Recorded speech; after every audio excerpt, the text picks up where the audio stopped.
Hoje com o pastor Joseph Prince. Glória a Deus, vamos a João capítulo 6. Obrigado, Senhor. Obrigado, Jesus. Obrigado, Senhor. Deus está curando, providenciando, Deus está libertando, Deus está ministrando, Ele está abençoando, está impartindo. Deus é Deus no nosso meio. Amém, Ele te ama. Depois disto, partiu Jesus para o outro lado do mar da Galileia. Sempre quando a Bíblia diz depois disso, é porque tem algo muito significante. Isso é feito para conectar com o capítulo anterior, e o capítulo anterior fala da história sobre a cura do paralítico no tanque de Betesda. Certo? Em João capítulo 5. Então João capítulo 6 junta os dois. Depois disso, partiu Jesus para o outro lado do mar da Galileia, que é o de Tiberíades. E grande multidão o seguia, porque via os sinais que operava sobre os enfermos. A palavra operava no grego é continuamente operava, ou seja, continuavam operando. Por isso o seguiam, porque onde ele ia, ele continuava operando milagres. E Jesus subiu ao monte e assentou-se ali com os seus discípulos. Agora, eu creio que este monte, e falei disso muitos anos atrás em uma das minhas primeiras viagens a Israel, senti o Senhor falar comigo quando eu estava no Monte Arbel. E saiba que, quando você vai ao Mar da Galileia, aquele monte mais alto que existe por ali é o monte que nós chamamos de Monte Arbel, e tem até um penhasco, certo? Meu filho Justin viu este Monte Arbel. Em uma foto ele disse que parece mais que foi um rato que mordeu um queijo. E acho que parece mesmo com isso. Parece mordido. É a montanha mais alta ali. Anos atrás senti que o Senhor falou comigo e ele disse, ali foi o lugar onde ele fez a multiplicação dos pães e peixes. Certo? Não exatamente no topo da montanha, mas ali perto do Monte Arbel, há uma planície lá embaixo e é um lugar deserto, um lugar solitário, e foi onde aconteceu. Tenho pregado sobre isso há muito tempo, e agora, os guias que estão em Israel, guias turísticos, como Arie, que nós gostamos muito, ele disse, pastor Prince, quando eu ouvi isso, pela primeira vez pensei que o que você falou pode ser verdade. Agora, te dou crédito, é o lugar. Ele disse, e quanto mais pensa nisso, mais ele pensa que sim. Agora o único desafio é que, segundo o relato de Lucas, Lucas diz que este lugar é um lugar deserto que pertence à cidade de Betsaida. E Betsaida está do outro lado. Na verdade, mais tarde, depois de fazer o milagre, Jesus subiu ao monte para orar, o Monte Arbel, e enviou os discípulos para irem para Betsaida. Certo? Para Betsaida. Como poderia estar Betsaida lá e terem que atravessar daqui? Então, a chave é aprender alguns detalhes na Bíblia que diz que pertence à cidade de Betsaida. Então pode ter uma cidade ali, mas esta área pertence a ela. Esse pedaço do campo você comprou, então pertence a você. Então o milagre aconteceu no lugar que pertencia à cidade chamada Betsaida. Certo? Lembre-se disso, Betsaida. Este lugar pertence a Betsaida. Vamos voltar nisso. Vamos voltar então ao texto de João 6, verso 4. E a Páscoa, a festa dos judeus, estava próxima. Quero falar algo sobre isso. Esta história tem uma resposta profunda nesta narração, neste ensinamento, para as nossas necessidades. Nos mostra como Deus supre. Não importa se é necessidade financeira, ou se é necessidade no casamento, ou se é do tipo emocional, ou se é na família, pode até ser um problema físico que você tem, Deus quer nos mostrar como Ele provê. Ele vai nos ensinar, nos mostrando, primeiramente, os caminhos do mundo, e depois o seu jeito de fazer. Você está pronto? É uma palavra viva para você. Sabe por quê? Eu digo isso, e é tão forte sobre esse milagre, porque este é o único milagre que é repetido 4 vezes. Nos 4 evangelhos. Nos 4 evangelhos, os outros milagres não são repetidos. Ok? Alguns falam de milagres que outros não falam. Amém? Mas esse é o único milagre mencionado nos evangelhos sinóticos e também no evangelho de João. Todos os 4 falam a mesma história. Agora, se Deus menciona algo uma vez, já é significante. Se Deus menciona algo 2 vezes, requer atenção dupla da nossa parte. Se Deus fala a mesma coisa 3 vezes, a Bíblia diz que o cordão de 3 dobras não se quebra facilmente. Mas se Deus fala 4 vezes, requer a nossa atenção total. Devemos estudar todo o pedaço, todo o detalhe nele. Tudo deve ser estudado. Amém? Porque Deus está dando uma grande ênfase, por isso, precisamos ver.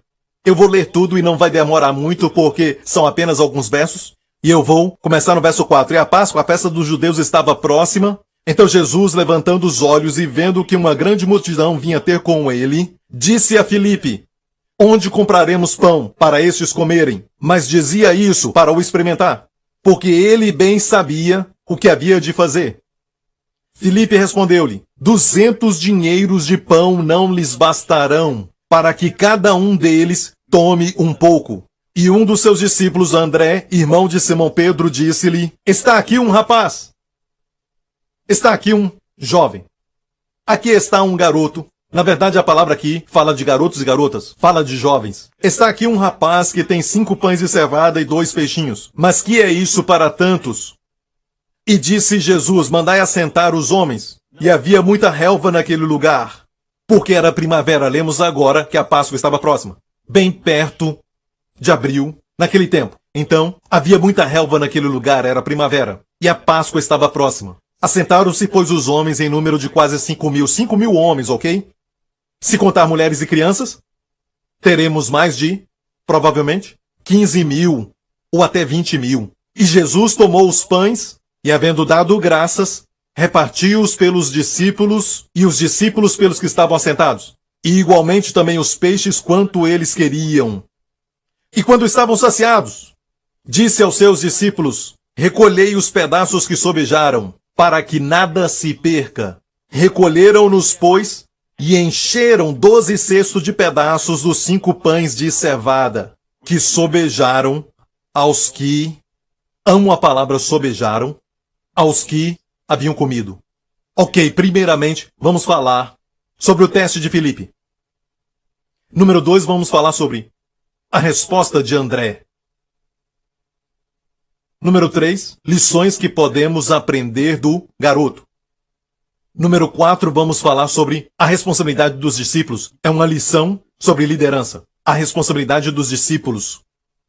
Diga bem devagar: responsabilidade. Amém? Responsabilidade não é uma tarefa. Responsabilidade. Certo? E depois, a última parte, a quinta, é a suficiência do Salvador. A suficiência do Salvador. Ok. Agora, preste atenção que dos 4 relatos existentes, eu quero dizer algo aqui. João fala algumas coisas que os outros escritores dos evangelhos não mencionaram. Os outros escritores têm muito mais detalhes sobre este milagre.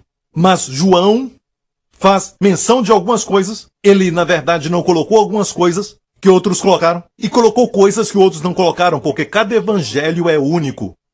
São diferentes.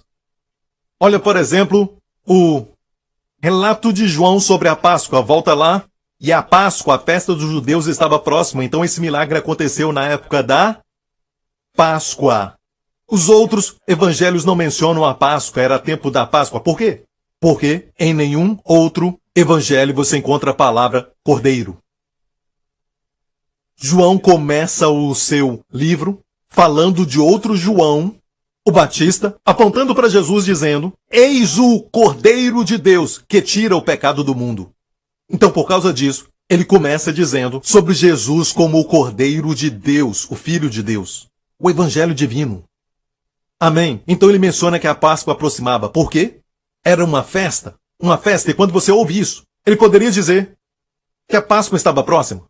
E os judeus entenderiam, certo? Mas por que diz uma festa? Porque festa é uma celebração, igreja. Festa é para você desfrutar do Cordeiro. Amém? Então aqui neste milagre você vai ver alguns segredos do desfrutar de Jesus. Desfrutar do Cordeiro, e vai descobrir que seu corpo será curado. Você vai ver que a sua mente vai melhorar. Sim, você acha que está nos estágios iniciais da demência, mas eu te falo que eu já vi, até na América, Deus restaurar pessoas da demência, de Alzheimer. Você diz: eu estou ficando esquecido. Não se preocupe. Deus vai mandar a provisão para você. Em nome de Jesus.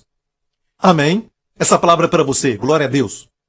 E esta era uma festa dos judeus. Podia dizer só a festa da Páscoa, se quisesse. Páscoa era o suficiente. Festa da Páscoa é para você desfrutar. Festa da Páscoa dos judeus é para dizer: não esqueça que a raiz é quem te produz e você não a produz. Nós fomos enxertados na árvore de Israel. Não se esqueça, não se exalte sobre os judeus. Amém?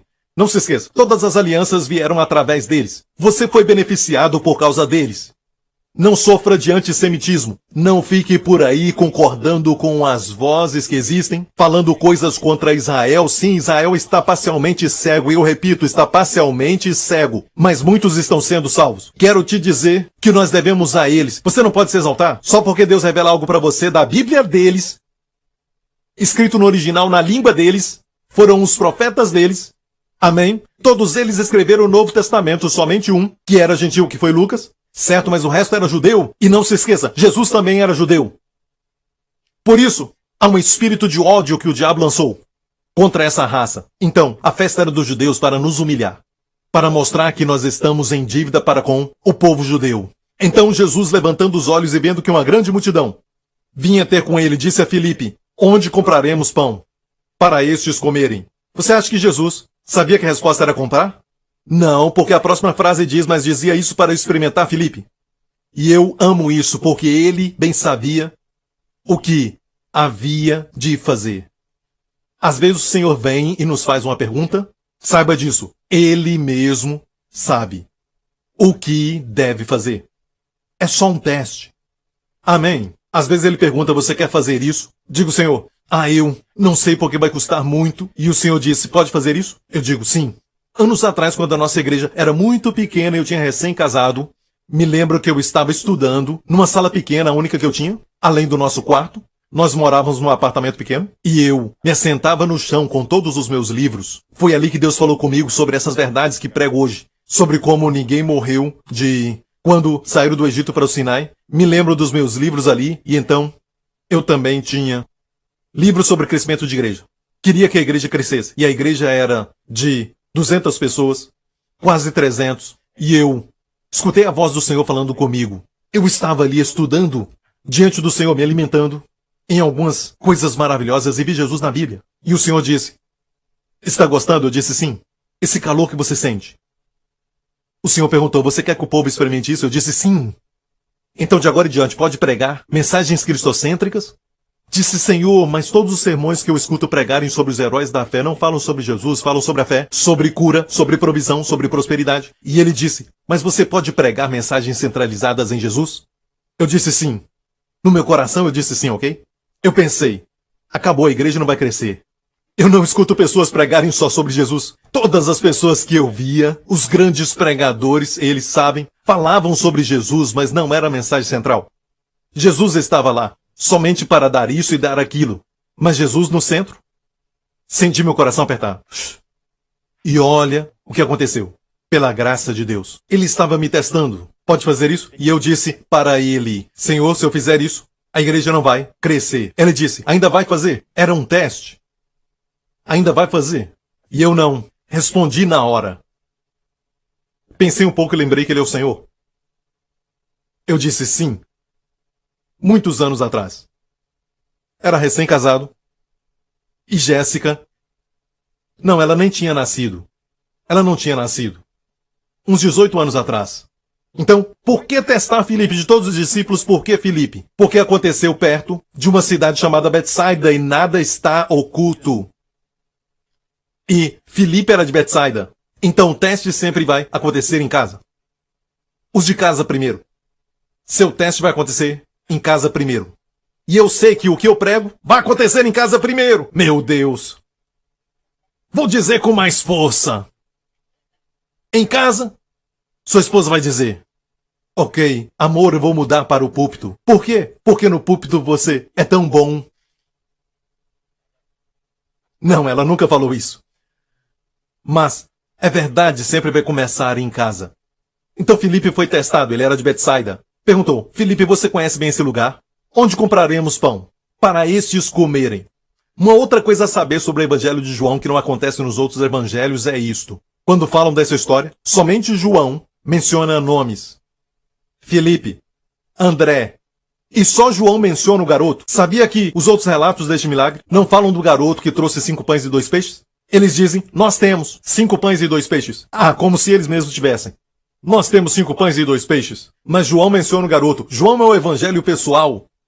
João menciona Nicodemos e os outros evangelhos não mencionam. É muito pessoal. Nicodemos foi a Jesus pela noite. E depois, no próximo capítulo, fala sobre Jesus e a mulher do poço. É muito pessoal.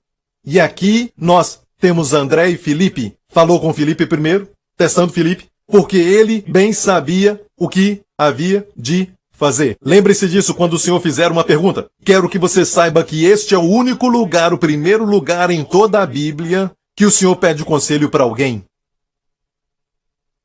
Mas olha, ele mesmo sabia o que havia de fazer. Ok, vamos lá? Filipe respondeu-lhe: 200 dinheiros de pão não lhes bastarão para que cada um deles tome um pouco. Agora, 200 dinheiros. Em outra versão fala denário. E é interessante que no livro do Apocalipse fala que um bocado de cevada vai ser vendido por tantos denários. E agora se vai ao Oriente Médio, estão usando o denário. Amém? Shaquel e denário. E um denário é um dia de trabalho. Então 200 denários é mais ou menos 2/3 do salário anual de um salário médio. Um trabalhador. Mais de 50%. 200 dias de trabalho. Então, Filipe disse, no natural, 200 denários, que ainda é muito dinheiro. Mais da metade do salário anual. Não seria suficiente para comprar pão para eles, para que cada um deles tome um pouco. Um pouco! Como é que podemos falar essas palavras um pouco na presença do grande eu sou? Dizemos um pouco baseados no que nós vemos e não baseados para quem nós falamos. Então, o problema de Filipe era a vastidão da necessidade.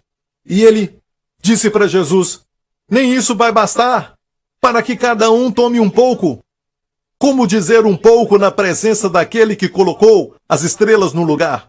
Amém? Daquele que falou quando não havia nada. E tudo então foi criado. Como podemos dizer na presença do Cristo de Deus? Para que cada um tome um pouco. Dizia isso para testar Filipe.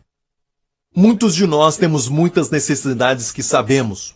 Se você é um pastor na Singapura ou Indonésia, na China, e olhamos para a necessidade, na China, a nação mais populosa, e dizemos como alcançá-los para Jesus.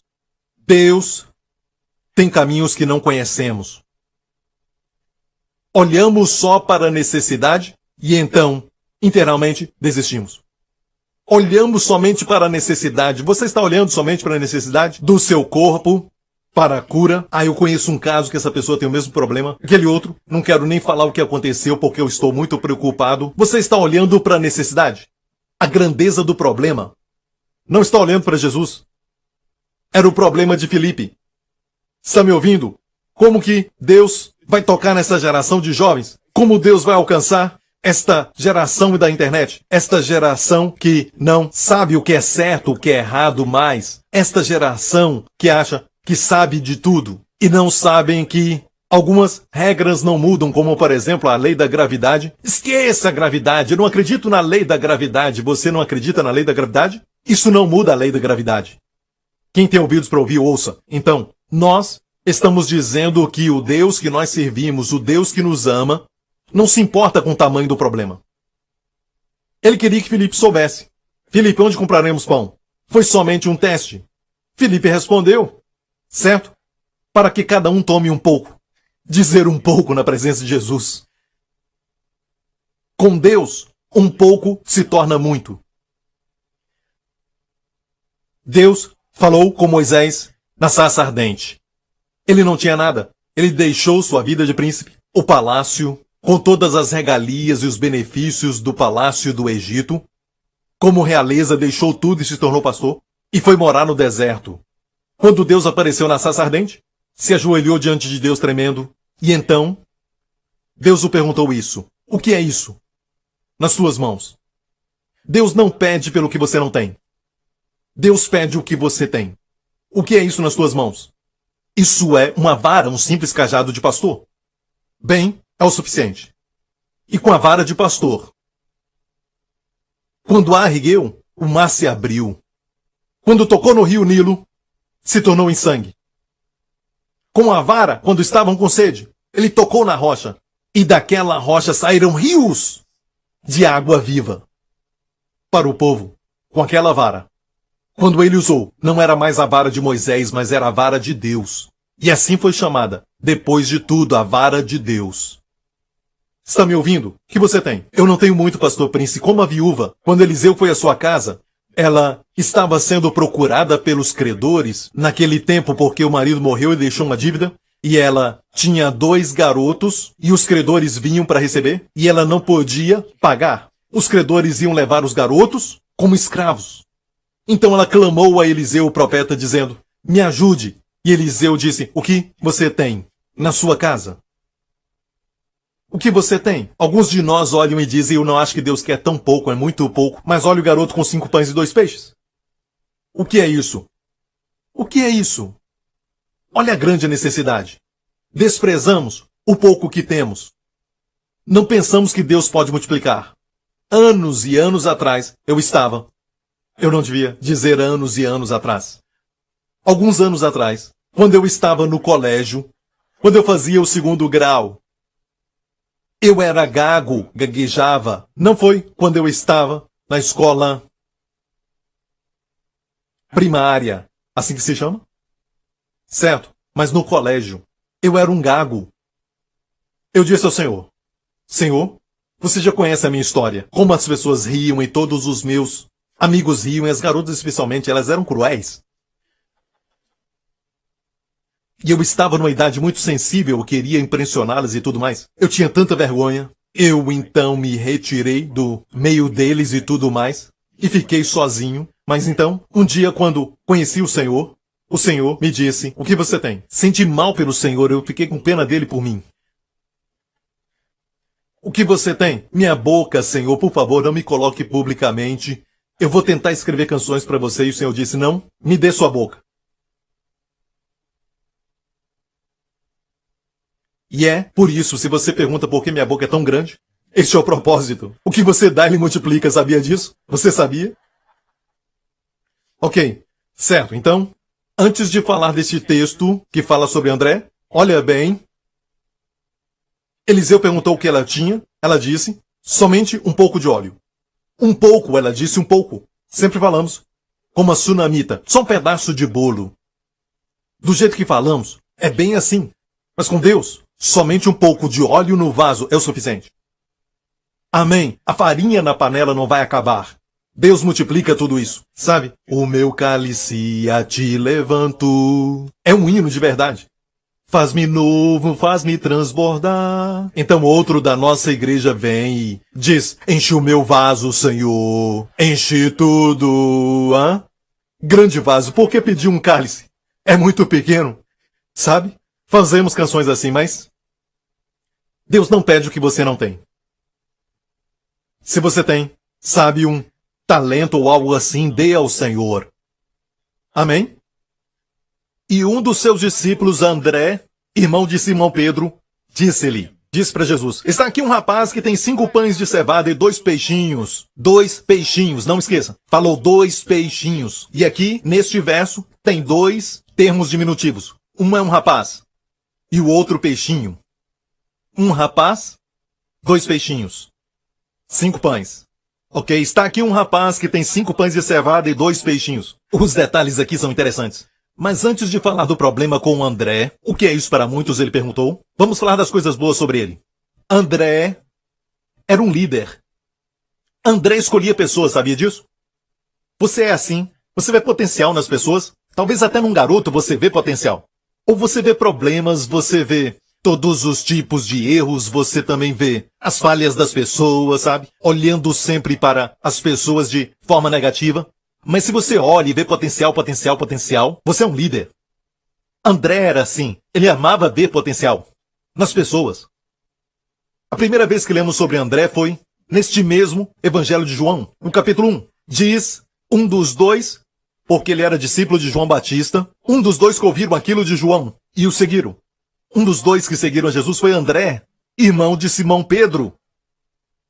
Este achou primeiro a seu irmão Simão e disse-lhe: achamos o Messias, que é o Cristo. Viu? Ele foi o primeiro a encontrar, você percebeu isso? Depois ele encontrou seu irmão e disse: achamos! Agora ele encontra o rapaz. Um bom líder. Amém? Ele tinha essa habilidade, enquanto muitos pastores têm inveja de outras igrejas. Olham para nós, por exemplo, e dizem, se tivesse todos os milionários que existem lá, sabe? Escute, nós só recebemos uma doação para o templo, só uma doação, só um cheque. Certo? Só um cheque de 1 milhão. O resto foi pães e peixes que ele multiplicou. Alguns pensam que nós tínhamos tido muitas doações. Desculpa. Resposta errada. Gire a roleta de novo. Ok. Então, eu não sei porque eles pensam assim. Marta, ele assiste roletrando. Errado, eu assisto a Roda da Graça, que gira e gira na minha vida, aleluia. É assim. Espera, não aplauda. Então ele foi encontrar o seu irmão e disse, encontramos o Messias. Está sempre encontrando, agora ele encontra o rapaz em João 6, certo? Mas o problema dele era este. Disse, um rapaz aqui, ele encontrou o rapaz. Amém? Isso não é bom? Ele vê potencial na geração de jovens. Amém? Alguns vivem dizendo sobre os jovens que estão sempre na internet, na mídia social, fazendo isso, fazendo aquilo. Não prestam atenção, sabe? Hey, você só vê coisas negativas. Veja o potencial.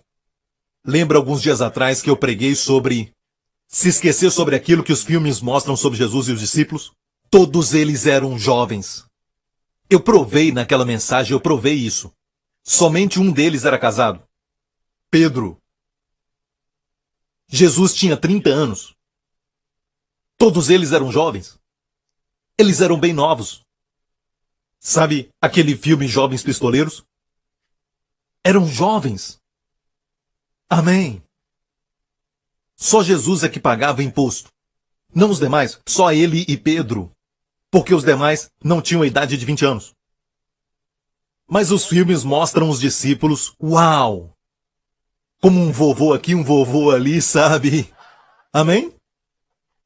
Depois que eu preguei isso, o rapaz que faz a nossa arte, Patrick, disse, eu tenho que revisar tudo agora. Tudo o que eu já fiz. Eu disse, faça o que você puder.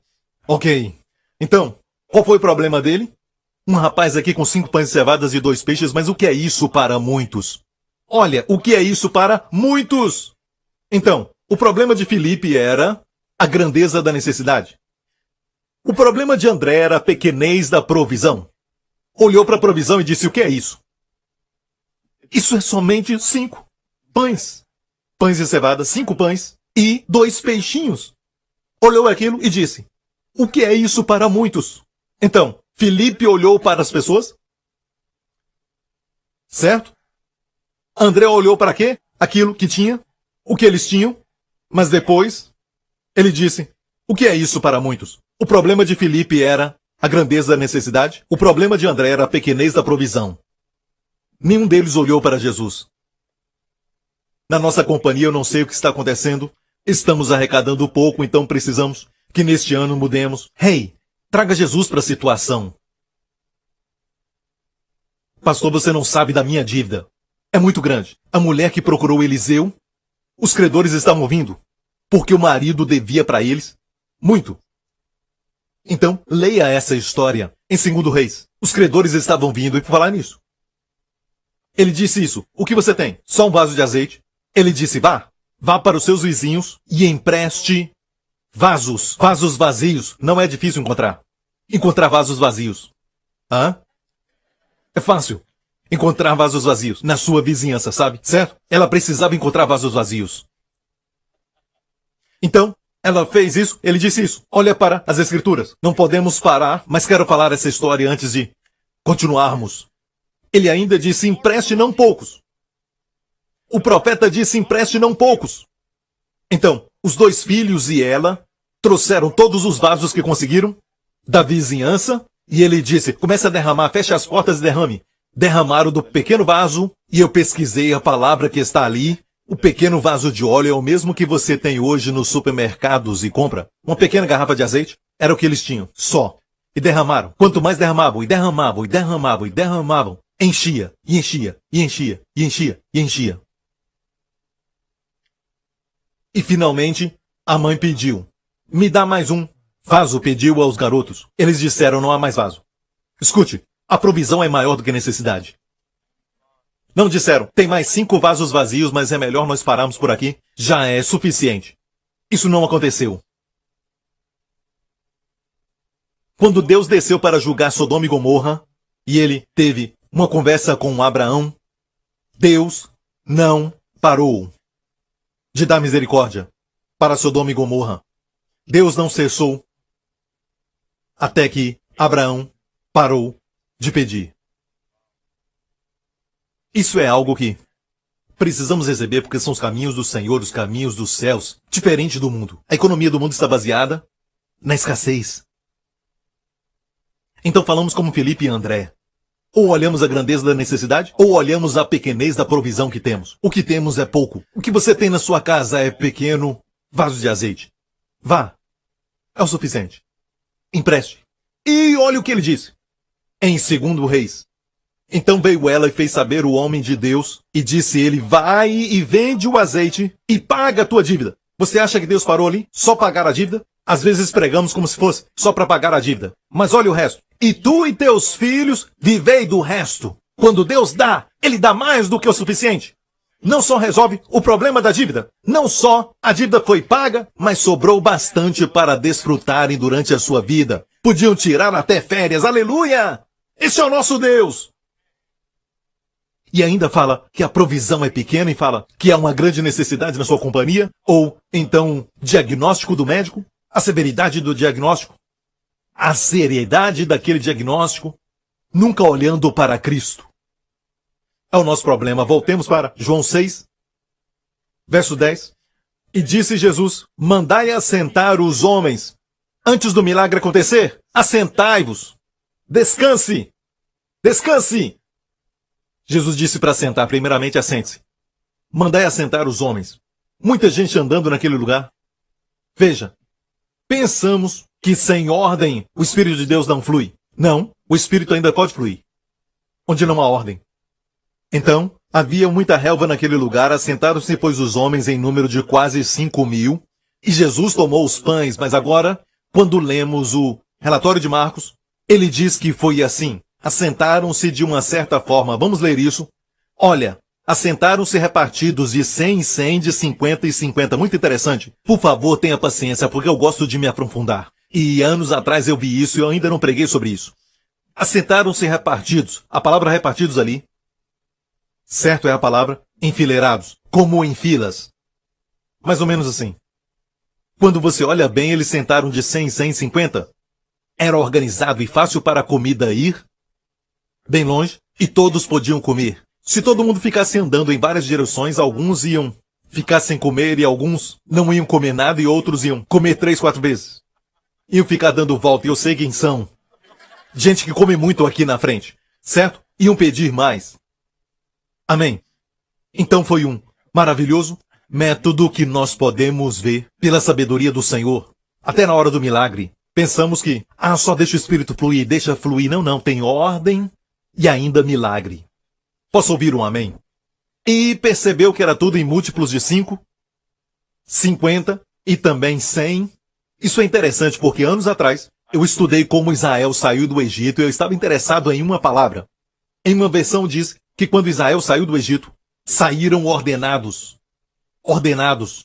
Certo? Perguntei o que é isso. Comecei a estudar essa palavra e diz que saíram Hamash em hebraico. Hamesh vem de Homash, que é o número 5. 5 é Humash. Então saíram de 5.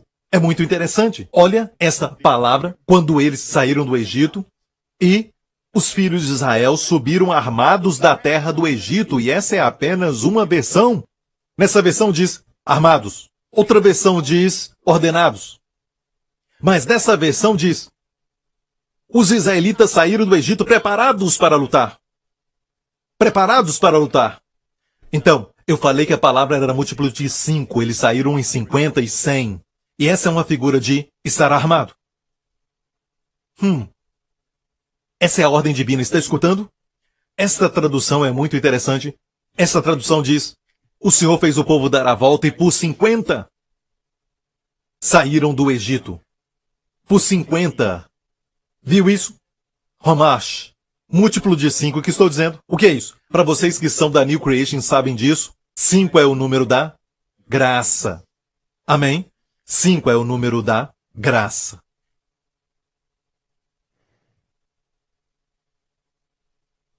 Deus diz, assente-se, descanse, pode descansar por causa da graça.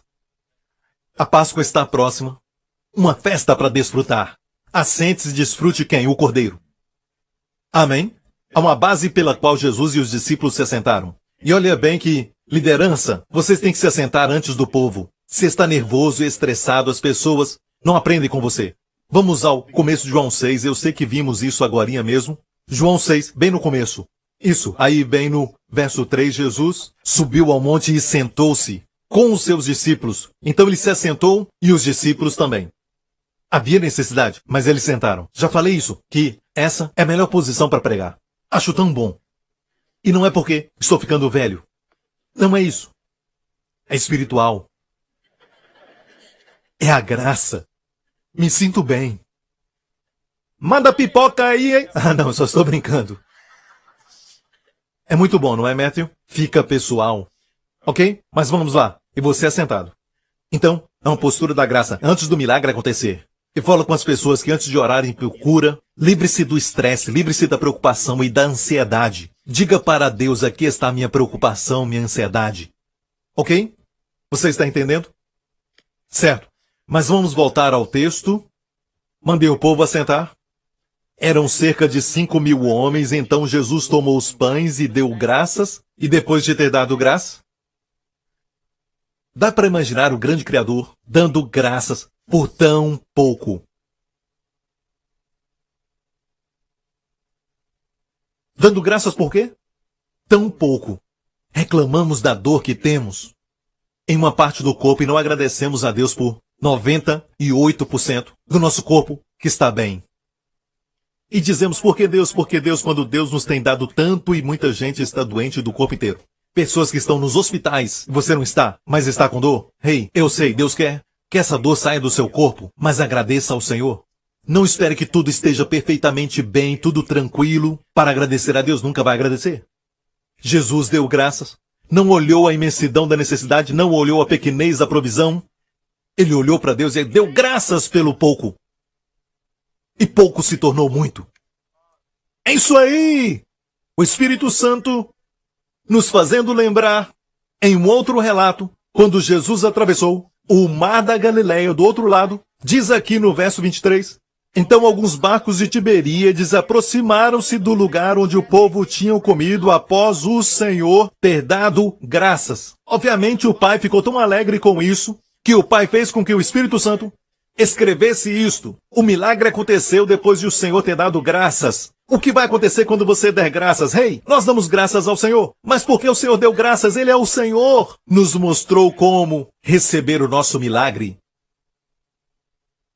Seja milagre de provisão ou de cura, um milagre de, talvez, como cuidar da sua família ou transformar o seu casamento de água em vinho. Amém. Ou um milagre para sua mente. Sua mente está em todo lugar, até mesmo quando eu estou pregando, você não se concentra. São mentes que estão influenciadas por poderes demoníacos. Não estão dentro de você, mas do lado de fora. E você está sempre distraído. Lembre-se disso. É a obra do diabo. Jesus entrou na casa, olha isso, o melhor dos convidados. Estava ali na sala. Marta estava ocupada e a Bíblia diz que ela estava distraída. A palavra distraída está ali. Como pode estar distraída quando só um merece atenção? Por que pensar em comida quando ele multiplica pães e peixes? Por isso ele se alegrou com o que a irmã fez aos seus pés, ouvindo suas palavras. Você não entende, pastor Prince. Meus olhos não são de coreanos, pastor. Eu queria ter os olhos azuis do pastor Joe. Há algo chamado lente. Lente de contato. Isso ajuda? Não, agradeça a Deus pelo que tem. Tem gente que não gosta daquilo que tem, começa a mudar o seu rosto e se arrepende. Sabe por quê? Muita coisa sai errada e eles não falam.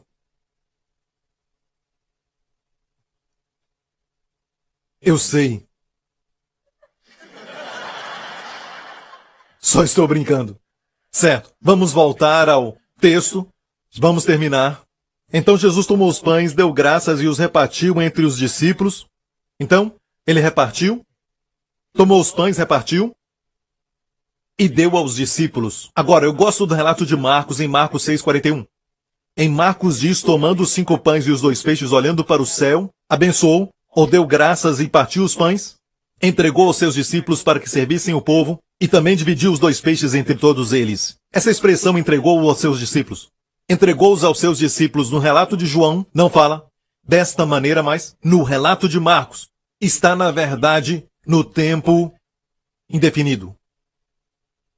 E quer dizer o quê? Continuou entregando. Continuou entregando, ou seja, multiplicou nas mãos de Jesus. Ele continuou entregando. Só 5 pães, como continuar entregando? Certo? Continuou entregando, continuou entregando. Então, os discípulos pegavam o cesto, e por falar nisso, o cesto aqui é a palavra, e tem 2 palavras no grego para cestos. São 2 tipos. Um é um cesto maior, e o outro é uma cesta tipo de piquenique menor, que dá para carregar, sabe? Para colocar bananas e frutas. Agora, o milagre dos 5 pães e dos 2 peixes é a cesta pequena. Certo? Aquele tipo, uma cesta pequena.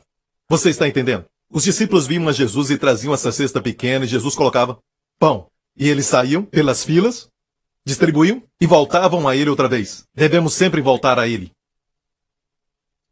Não pode dizer, pastor Prince, eu já fui até ele, na semana passada eu fui à oração. Devemos sempre ir a ele para a provisão nova. E eles não voltavam vazios. Suas mãos sempre estão cheias. Eu disse que suas mãos estão sempre cheias. Ele sempre nos dá com muita abundância. Sabe disso? Agora, ele sempre tinha. Vamos voltar a João 6. Aqui diz que, igualmente também os peixes, quanto eles queriam.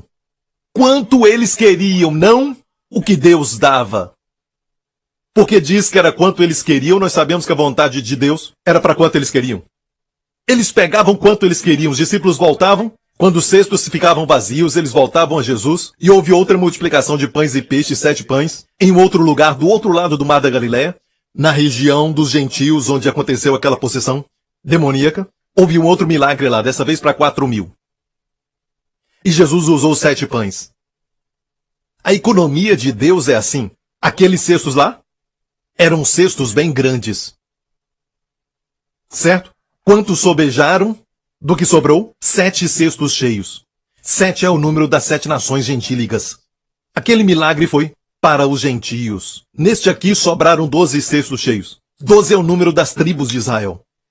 Elas são para nós, todas as bênçãos são para nós. Fomos enxertados na oliveira que é Israel, entende? Amém? Paulo desceu pelo muro. Quando seus amigos o resgataram, quando queriam matá-lo, desceram Paulo em um cesto igualzinho ao dos 7 pães para 4.000 homens. Isso fala que os ensinamentos de Paulo são pão para nós. E Paulo é o apóstolo dos gentios. E eu sei que isso é muito para a cabeça de vocês, mas eu estou falando para teólogos. Antes de voltar, quero falar que Jesus usou 5 pães para 5.000 homens. Certo? Para 4.000 homens menos, usou 7 pães. A economia de Deus é assim. Certo? Quanto maior o problema, mais fácil para Deus. Precisa de menos para fazer maior. O homem pensa desta maneira. Menos problema, mais fácil. Te falo isso. Igreja pequena tem pequenos problemas. Creia em mim. Aconselho pastores e me falam de suas igrejas pequenas, e a nossa era pequena e tinha muitos problemas. Não digo que não temos problemas, mas estou dizendo, na economia de Deus, quanto maior o problema, se alguém vem e diz, sabe, aquela pessoa tem câncer, então você diz, vamos orar muito forte. Outra pessoa, qual o problema? Dor de cabeça, vamos orar. Está olhando para você e não para o Senhor? Vamos orar forte. O que é orar forte? Tem orar fraco? Não é forte ou fraco, mas é Ele. Na sua oração, use palavras simples. Receba agora em nome de Jesus. Toca, Senhor, amém. Tem que olhar para Ele. Isso é oração. Não faça da oração um trabalho. Amém? Então, na economia de Deus, 4.000 homens, menos homens, 7 pães. 5.000 homens, tinha menos pães, não é? Para 4.000, 7 pães, precisou de mais. Para 5.000 homens, precisou menos. O que Deus está dizendo é isso. Eu não funciono como a economia do mundo. Olha só, ele pegou o pão e partiu. Antes de multiplicar, deu graças e o partiu. Depois ele entregou aos discípulos, certo? Depois, nas suas mãos, multiplicou. Então, matemática diz 2 mais 2 é 4. 4 menos 4 é 0. 0. Amo o pastor Mark. 5. 5 vezes 5 é 25. Olha isso, a matemática de Deus agora. Os pães, quando foram partidos, aumentaram nas suas mãos. Certo? Quando eles distribuíram, o pão multiplicou quando saiu das suas mãos. Ok? Aumento na divisão não é a economia do mundo. Multiplicação por subtração. Então sempre quando você vem ao culto domingo e você diz domingo é tão importante, olha bem, você pensa subtração, Deus está pensando em multiplicação para você. Deus planeja aumento para você. Você diz, pastor Prince, eu estou tão cansado, mas ainda vou servir ao Senhor. Quando você faz isso, Ele vai renovar suas forças, vai renovar sua mocidade como as águias. Não fica sentado aí dizendo, Deus me falou anos atrás para fazer isso, e alguém está fazendo, em vez de mim. E você fica pensando, olha o que Deus está fazendo para aquela pessoa. Tudo está dando certo para ela, era para ser você, mas Deus escolheu aquela pessoa porque ela disse sim. Quando você serve ao Senhor com a sua força, ou dando o seu dinheiro, Deus sempre devolve. Até quando ele pegou o barco deles, a noite toda, no mesmo lago, no mesmo lugar, não encontraram nada aquela noite, estavam lavando as redes para passar o tempo, estavam ali aproveitando o tempo, Jesus entrou, emprestaram o barco para Jesus, e depois disso Jesus deu para eles uma pescaria que rompia as redes e afundava o barco. Quando damos para Deus, tudo muda. Dê sua mente, dê a si mesmo, dê o seu corpo e também dê para Ele tudo o que você tem. E o que Ele pedir para você fazer, seja dinheiro para semear, para dar seu dízimo e oferta, não é subtração, mas é multiplicação por subtração. Vai aumentar pela divisão. Posso ouvir um amém, igreja? Aleluia! Eu estou tão alegre por estar pregando isso. Vamos terminar. Quanto eles queriam, não esqueça quanto eles queriam. Olho para vocês e vejo que todos têm diferentes níveis de contentamento, certo? Alguns ficam satisfeitos com apenas um prato. Para mim, uma das melhores coisas que eu comi foi em Los Angeles foi... Que carne foi aquela? Não, carne. Ali na Califórnia. Como se chama? Carne enlatada. Ali tem uma que é famosa mundialmente. Fazem um sanduíche daquilo. Vocês estão com fome. Não é verdade? Sim, carne. E, quer saber? Eu comi 2 no lanche. E também, todo mundo.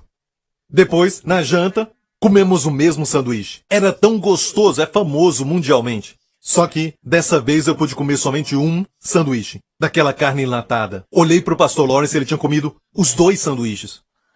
E estava olhando para o meu. Despistadamente. Eu disse, Lawrence, pode pegar. Rapidamente. Eu virei e ele acabou. Ok, não foi tão rápido, mas quase. Sabe? Mais ou menos. Há níveis diferentes de contentamento. Alguns se satisfazem rapidamente. O que você quer? O problema, na verdade, não está no Senhor, mas em você. Amém? Quanto você quer? Quanto você quer? Quanto você quer?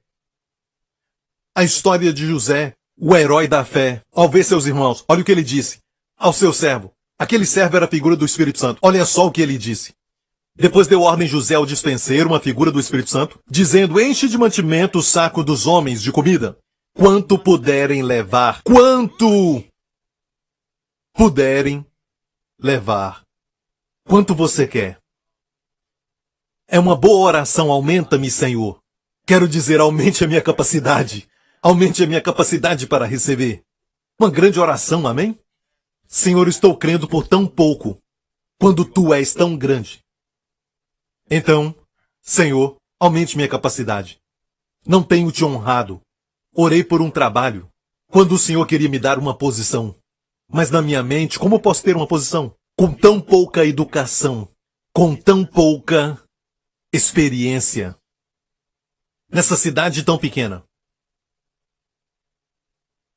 E a imensidão das demandas dos outros, a imensidão da formação acadêmica. Senhor, o que fazer?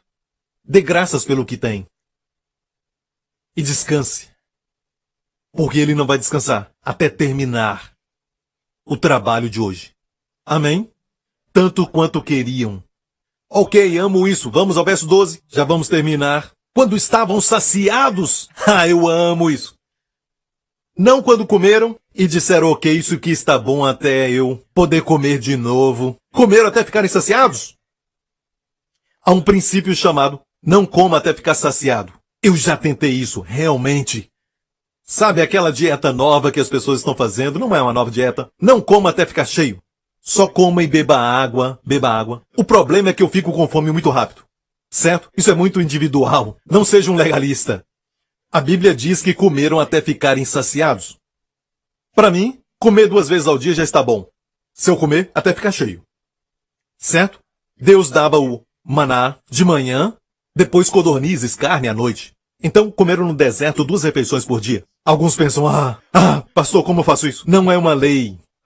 Às vezes como um bolo. Amo sobremesa, sabe mais?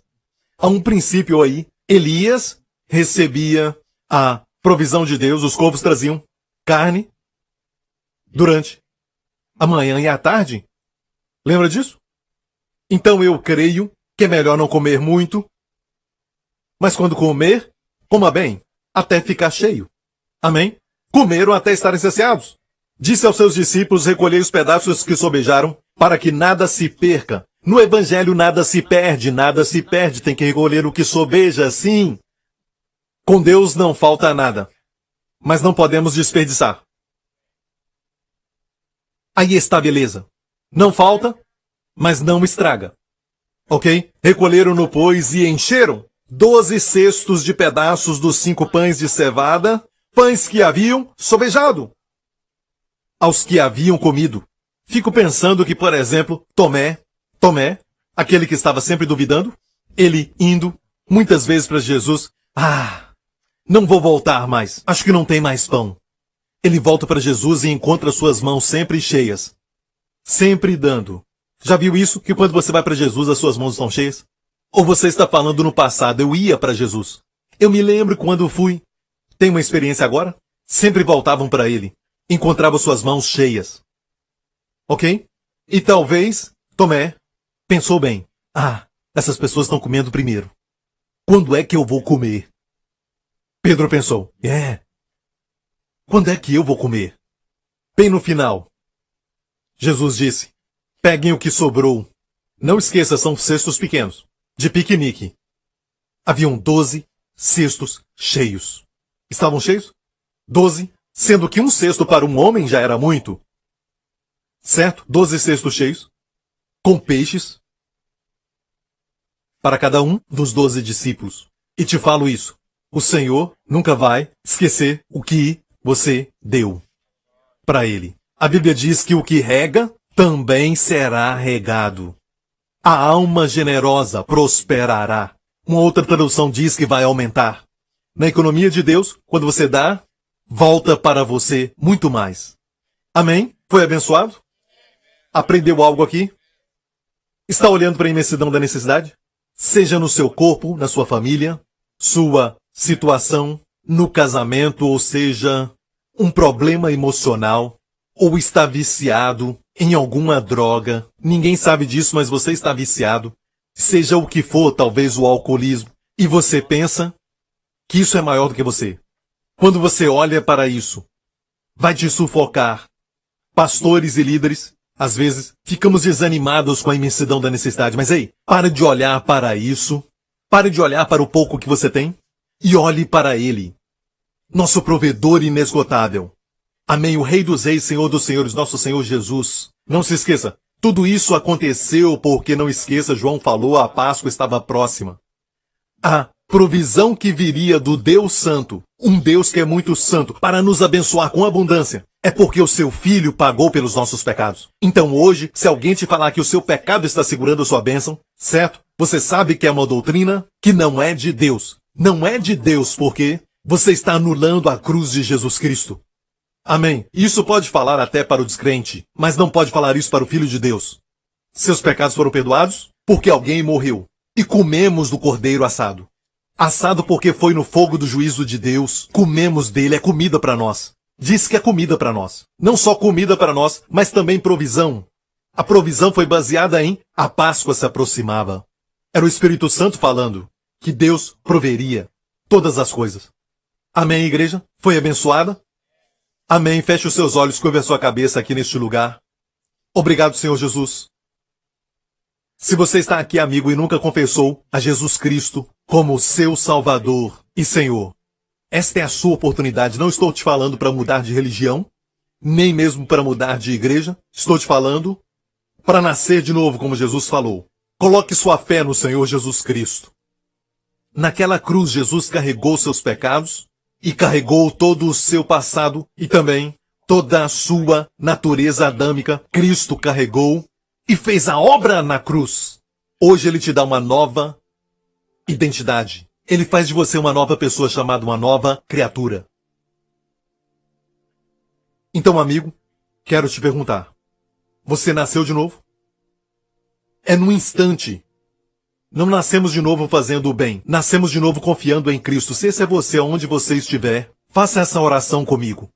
Diga, Pai Celestial, te agradeço porque estou aqui e estou ouvindo essa mensagem por tua causa, Senhor, que me trouxe aqui, porque o Senhor me amou. Sim, eu creio que Jesus Cristo é o Filho de Deus, que morreu na cruz pelos meus pecados. Ele deu sua vida por mim. Morreu no meu lugar. Sofreu a minha punição. E eu recebo seu favor, suas bênçãos, toda bondade.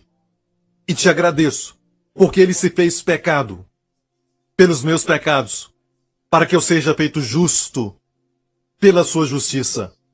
Obrigado, Pai, porque de agora em diante, o Senhor não vai lidar comigo baseado no pecado, mas baseado em Jesus, pelos seus méritos, pois tudo o que ele é, também sou. Tudo o que ele tem, tu tens me dado. Em nome de Jesus. Jesus Cristo é meu Senhor. E eu creio que ele ressuscitou. Em nome de Jesus, e toda a igreja diga amém. Fiquem em pé. A Bíblia não fala isso, mas eu creio de todo o coração que eles se levantaram, ok? Se levantaram e queriam fazer de Jesus um rei. E Jesus teve que despedi-los. Certo? Então, lembre-se disso, que vivemos dias perigosos. Se ainda não leu meu livro sobre oração de proteção, procure ler. Quando estiver viajando, onde quer que seja, certo? Tente entender que Deus quer você protegido. Certo? Coisas acontecem. Você pergunta por que isso aconteceu com meu amigo, por que aquilo, pare de perguntar e se preocupe com você mesmo. Saiba que tem algo lá que você não sabe. Alguma coisa que você não sabe. Certo? Escutei sobre uma tragédia há um tempo atrás e ninguém sabia que aquela pessoa era drogada. Sabe, mas eu não falei e ninguém falou, mas descobrimos mais tarde.